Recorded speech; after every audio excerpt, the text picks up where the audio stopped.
You, John Fitzgerald Kennedy, do solemnly swear. I, John Fitzgerald Kennedy, do solemnly swear. That you will faithfully execute the office of President of the United States. That I will faithfully execute the office of President of the United States. And will, to the best of your ability. And will, to the best of my ability. Preserve, protect, and defend the Constitution of the United States. Preserve, protect, and defend the Constitution of the United States. So help you God. So help me God.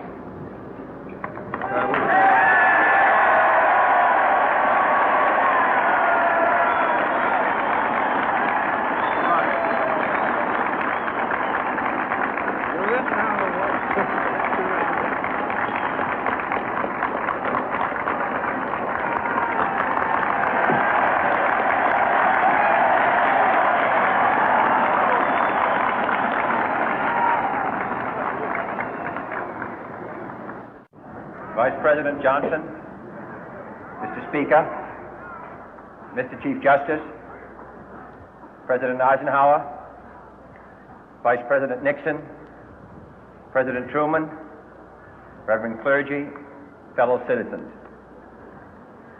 We observe today not a victory of party, but a celebration of freedom, symbolizing an end as well as a beginning, signifying renewal as well as change.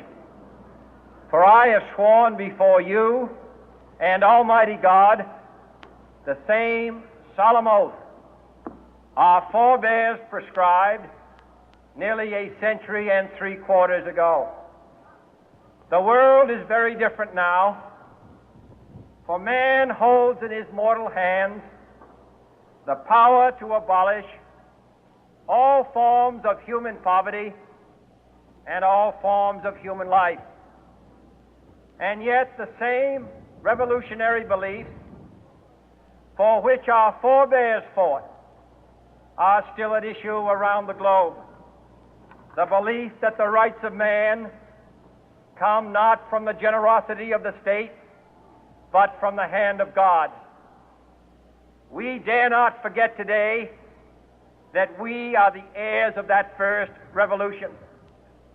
Let the word go forth from this time and place to friend and foe alike that the torch has been passed to a new generation of Americans born in this century, tempered by war, disciplined by a hard and bitter peace, proud of our ancient heritage, and unwilling to witness or permit the slow undoing of those human rights to which this nation has always been committed and to which we are committed today at home and around the world.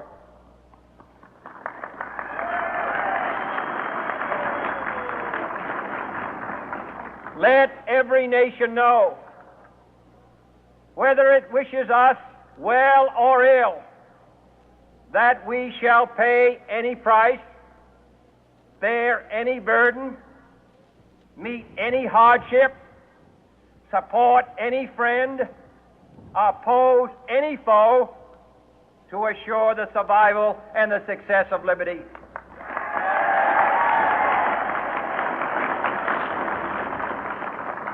This much we pledge and more.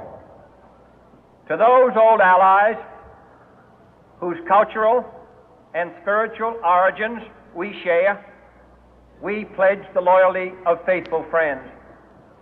United, there is little we cannot do in a host of cooperative ventures. Divided, there is little we can do, for we dare not meet a powerful challenge at odds and split asunder. To those new states whom we welcome to the ranks of the free, we pledge our word that one form of colonial control shall not have passed away merely to be replaced by a far more iron tyranny.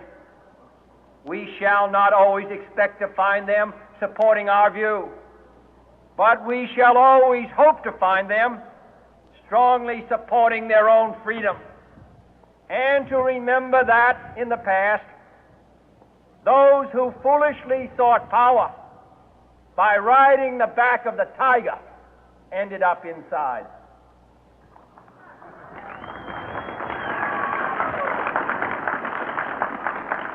To those people in the huts and villages of half the globe struggling to break the bonds of mass misery, we pledge our best efforts to help them help themselves for whatever period is required, not because the communists may be doing it, not because we seek their votes, but because it is right.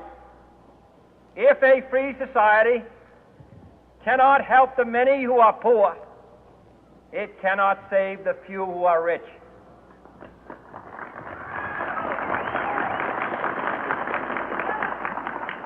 To our sister republics south of our border, we offer a special pledge to convert our good words into good deeds, in a new alliance for progress, to assist free men and free governments in casting off the chains of poverty. But this peaceful revolution of hope cannot become the prey of hostile powers. Let all our neighbors know that we shall join with them to oppose aggression or subversion anywhere in the Americas. And let every other power know that this hemisphere intends to remain the master of its own house.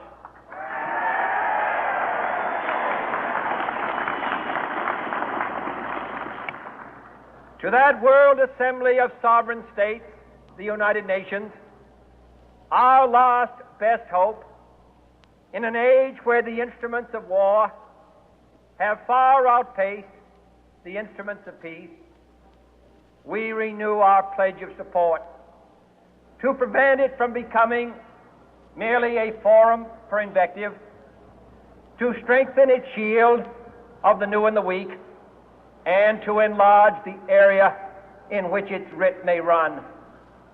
Finally, to those nations who would make themselves our adversary, we offer not a pledge, but a request that both sides begin anew the quest for peace. Before the dark powers of destruction, unleashed by science, engulf all humanity in planned or accidental self-destruction, we dare not tempt them with weakness, for only when our arms are sufficient beyond doubt can we be certain beyond doubt that they will never be employed. But neither can two great and powerful groups of nations take comfort from our present course, both sides overburdened by the cost of modern weapons, both rightly alarmed by the steady spread of the deadly atom, yet both racing to alter that uncertain balance of terror that stays the hand of mankind's final war.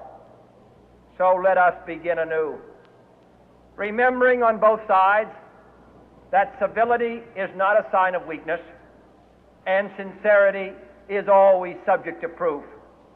Let us never negotiate out of fear, but let us never fear to negotiate.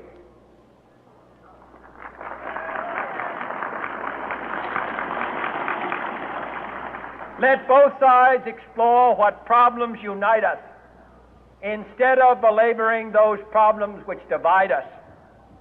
Let both sides, for the first time, formulate serious and precise proposals for the inspection and control of arms, and bring the absolute power to destroy other nations under the absolute control of all nations.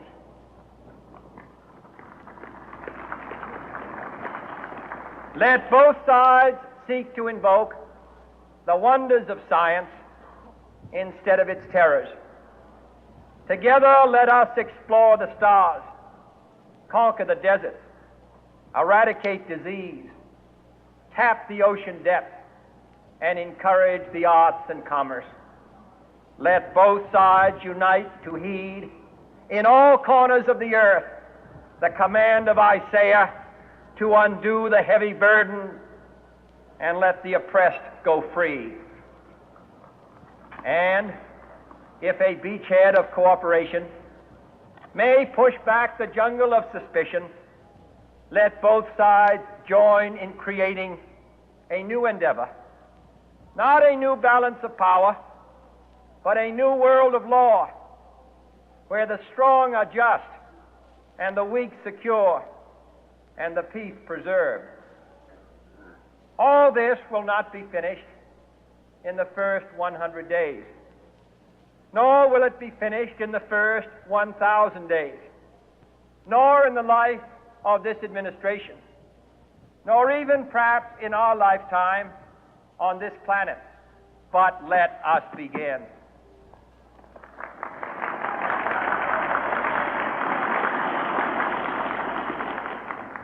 In your hands, my fellow citizens, more than mine, will rest the final success or failure of our course.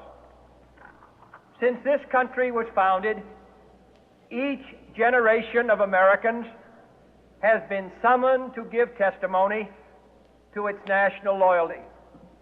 The graves of young Americans who answered the call to service surround the globe.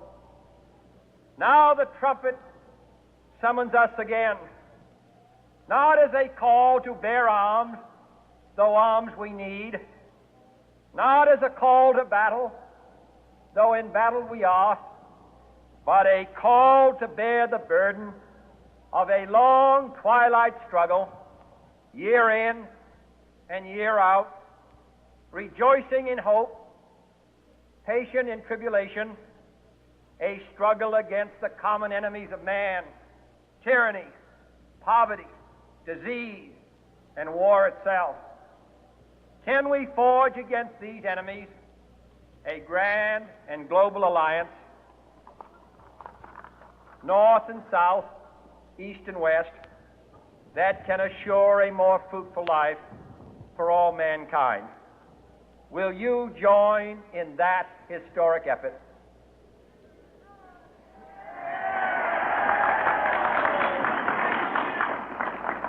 In the long history of the world, only a few generations have been granted the role of defending freedom in its hour of maximum danger. I do not shrink from this responsibility. I welcome it.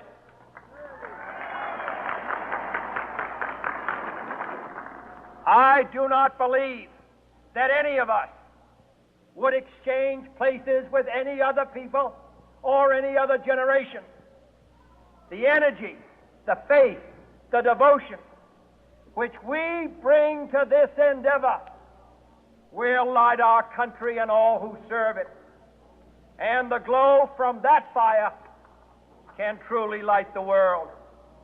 And so, my fellow Americans, ask not what your country can do for you, ask what you can do for your country.